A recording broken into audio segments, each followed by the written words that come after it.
Lo que para vos es una conclusión reveladora, para el otro es una obviedad.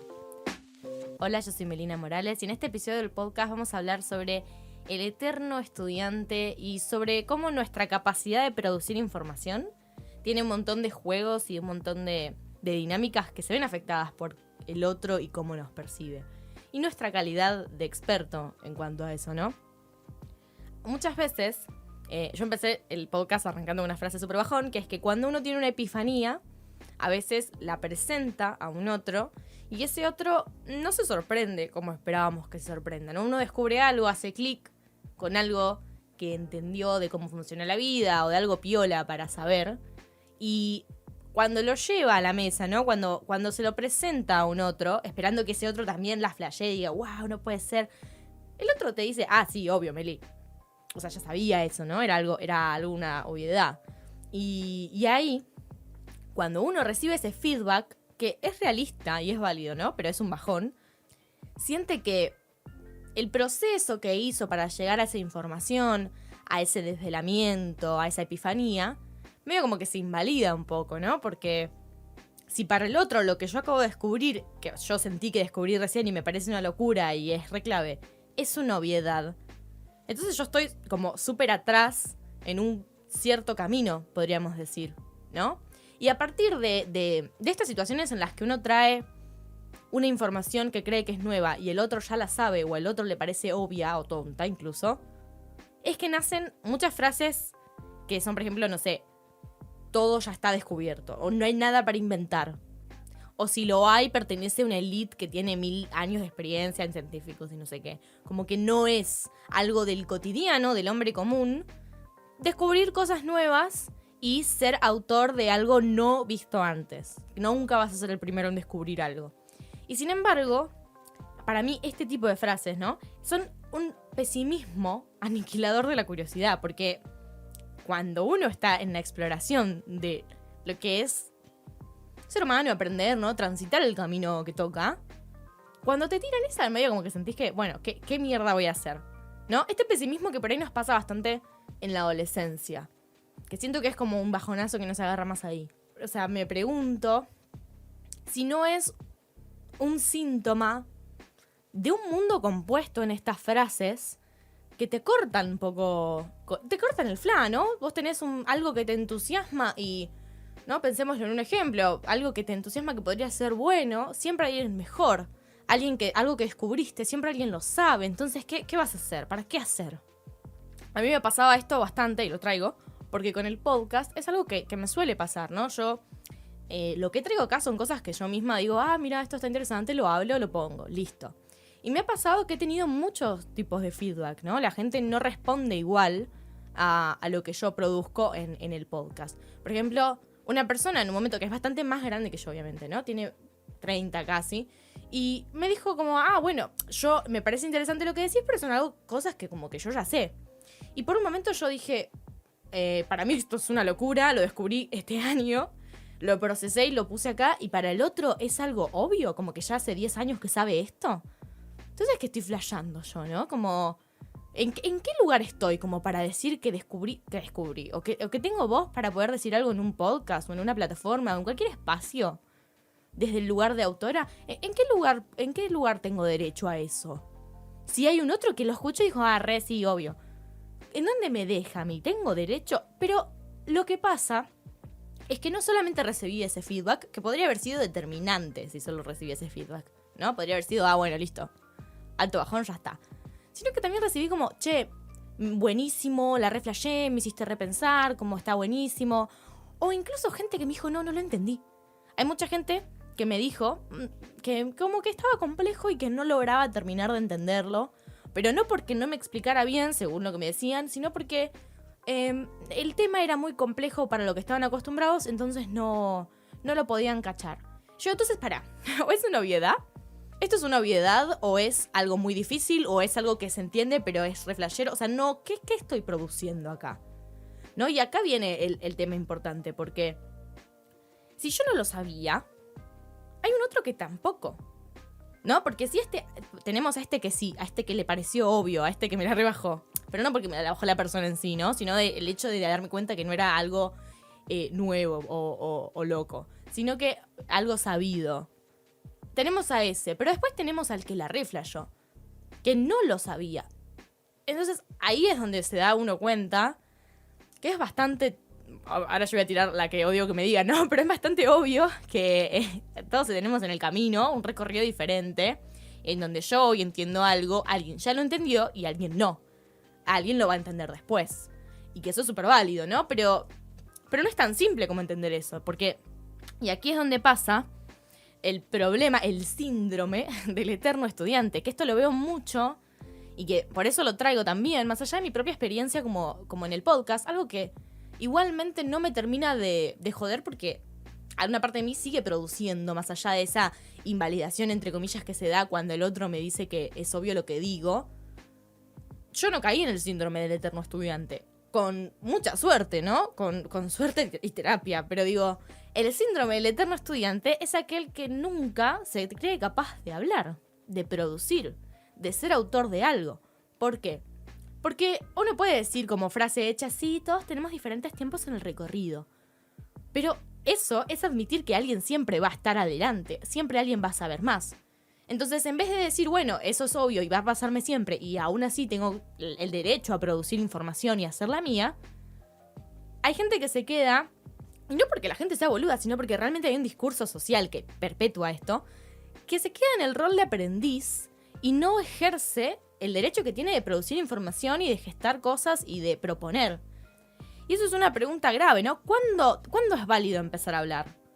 Porque en este mundo también medio de competencia, bastante de competencia, siempre hay un otro con el que me voy a comparar que tiene más derecho a hablar que yo. Entonces, obviamente, caer en el eterno estudiante es bastante probable y es bastante, o sea, es re válido, ¿no? Como que no es, como dije recién, algo que, bueno, la persona le pinta. Es socialmente perpetuado. Y este eterno estudiante nunca, en la mente de esta persona, nunca va a estar completamente preparado para exponer, para decir que tiene una verdad, para decir que tiene algo que propone, que pone información en la mesa. El eterno estudiante solo recibe información. Solo siempre piensa que está incompleto, entonces siempre va a recibir data y, ay, no, me falta más, sí, me falta más experiencia, me falta más, yo todavía no lo sé todo, entonces todavía no puedo hacer esto, ni esto, ni esto. Y recibe, y recibimos desde que tenemos 4 años, ¿no? Por decir institucionalmente, porque recibimos toda la vida. Pero institucionalmente el rol de estudiante lo tenemos desde que entramos al jardín. Entonces, el eterno estudiante no es un eterno estudiante porque lo elige también, ¿no? En la adultez dice, bueno, voy a aprender nada más, sino que es un esfuerzo salir de la posición de aprendiz, porque desde que tenés conciencia de tu existencia, estás en el lugar del que aprende. Y hacer el cambiazo de rol implica que te pongas un poco los huevos y que entiendas esto que decíamos antes de que al otro siempre puede algo parecerle obvio, o no. Pero eso no implica que sea menos válido que vos vayas y propongas información. Uno tiene, desde siempre, a disposición un capital creativo del que uno puede ejercer su capacidad de ponerlo, de proponer. Y eso no implica que tengas que ser experto, ¿no? Porque, por ejemplo, y esto es un paréntesis muy importante, poner tu capital creativo, ofrecer tu ideal, tu forma de ver, no es tampoco flashear ser experto en nada, ¿no? Porque es un punto medio. Yo no puedo venir acá en el podcast a hablar como en el rol de que soy locutora o cuando tiro algo de psicología, de que escuché o de que yo misma me informé de algo, tirarlo como psicóloga. Hay un rol que no ocupo, del que reconozco, me hago consciente que no ocupo. Sin embargo, eso no limita que yo sea capaz de hablar de algo. Mientras el otro entienda que no está hablando con alguien que se licenció en el tema, es seguro que yo pueda poner mi perspectiva. Si quiere hablar con alguien que se licenció en el tema, va y habla. Pero si está acá, tiene que saber que lo que estoy por decir no lo digo desde un lugar por ahí, por ejemplo, de licenciada en psicología, sino que los digo desde otra parte, que también es útil y también es válida. Y es válido producir desde lo que hay. Y que no hace falta llegar a un punto, una licenciatura, un título, un algo, para que uno tenga el derecho a decir, a ser el que propone. Si no tenemos, por ejemplo, las redes sociales son el ejemplo clarísimo de que no hace falta una licenciatura ni una experiencia de muchos años en nada para producir con lo que hay.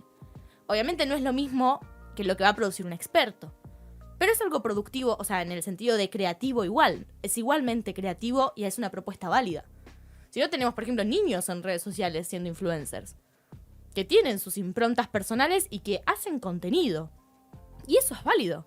Podemos hablar sobre si es algo sano para las infancias, si hay una contención emocional, si no están dirigidos. Bueno, hay un montón de cosas de las que podemos hablar con ese ejemplo, pero que hay niños en redes que tienen una propuesta creativa, que no sacaron de ningún estudio de experiencia y de calidad y de universidad y de todo lo que se te exige hoy en día para tener capacidad de hablar, es real. Existe. Las redes sociales son como la imagen perfecta para ver eso. El otro día yo estaba viendo una chica que hizo un video sobre, no sé, sus exes era, ¿no? Era un video gracioso hablando de sus exes, sus experiencias. ¿La piba hablaba como una psicóloga? No. ¿Estaba diciendo que todos los exes son iguales, que todos los hombres son iguales? No. Solo estaba contando su experiencia, pero igualmente lo que produjo, lo que aportó, sirve. Es más, es una mina viral, ¿no? Digo, sirve bastante, la gente lo consume. Entonces, ¿es menos válido porque no tiene una calidad de experto exponerse a hablar, reconociendo no teniendo esa calidad de experto? Además, si todos debieran llegar a la calidad de experto para hablar, nos perderíamos un montón de voces que nos reflashean y hacen ver otra perspectiva, ¿no? ¿Cuántas veces un amigo, un familiar o un cualquiera, ¿no?, te dio un consejo y por la forma que ordenó la info, el modo en que te lo planteó, te hizo un clic? Y seguramente no tenía un título de lo que estaba hablando, pero aún así tenía algo sumamente valioso: su perspectiva.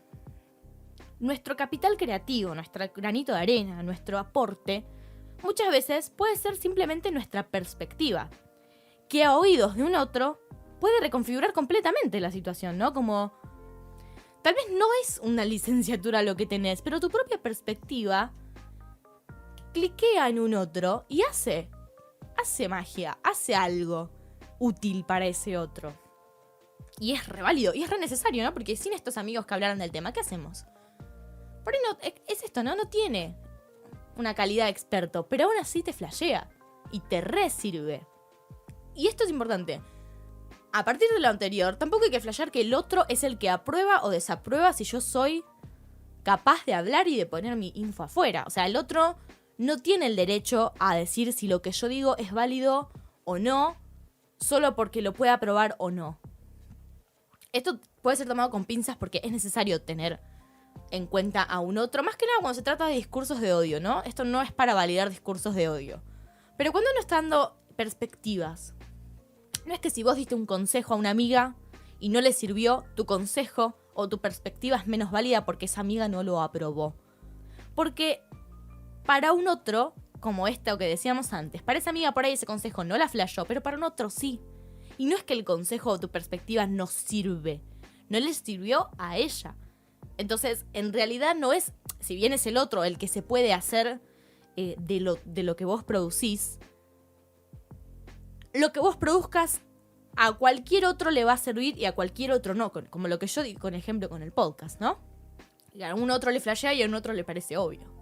Y es que no es negociable, o sea, no voy a soltar mi calidad de productora, de gestora, aunque el otro lo perciba como una obviedad, porque es más que nada hablar como de un derecho, ¿no? Y es obvio, como tengo la palabra obviedad hoy, es obvio que no se me ocurrió a mí primero. Y lo que produzco, cualquier cosa que produzca va a estar intervenido por otras personas que me inspiran. Cualquier cosa que cualquiera produzca va a estar intervenido por otras fuentes de información, por otras inspiraciones. Pero eso no quita que soy la autora de lo que acá se produce. Lo que acá se forma, que no se forma igual en cualquier otra parte. Por más que la información y las fuentes sean parecidas. Hay una cuestión de mi filtro, de mi persona, que no se va a formar nunca igual en otro lado. Entonces siempre puedo hacer uso de mi lugar de gestora, de creadora. Porque es mi derecho de individuo irrepetible de ofrecer mi perspectiva que ningún otro puede imitar. Porque ningún otro es yo. Siempre es un otro. Y la carrera del eterno aprendiz es imposible de ganar no solo por el componente del otro, sino por el componente de uno mismo. Porque cuánto se pierde uno del aprendizaje cuando es solo el que dispone y no el que propone. O sea, el verdadero aprendizaje tiene las dos caras de la moneda. Es recibir y producir. ¿Cuánto se aprende en la producción? Que el eterno aprendiz flashea que por ahí no está preparado para esa etapa y en esa etapa todavía hay aprendizaje. O sea que el aprendizaje va a terminar siendo una integración, un equilibrio entre proponer y recibir. Y ceder, y esto es lo más importante en esta defensa de la postura de traer, ¿no? De hablar sobre cuándo es válido o no que uno tenga voz o no y cuánto nos puede invalidar el otro, que esta también es la idea del capítulo, ¿no? Cuánto nos invalida el otro y cómo hablar por uno mismo, cómo proponer, es una decisión que te va a costar siempre porque siempre va a haber una comparación que te ponga en un lugar pesimista. Para mí, para la persona que admirás también, para el más capo que vos admires que diga, no, él sí se merece hablar, también hay alguien con el que se compara y se da cuenta que no, que tal vez le falta más. Es imposible ganar.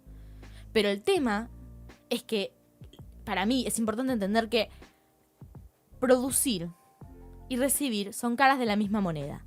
Y ceder un lado de la moneda, hacer desuso de la capacidad de producir, es un acto de sumisión.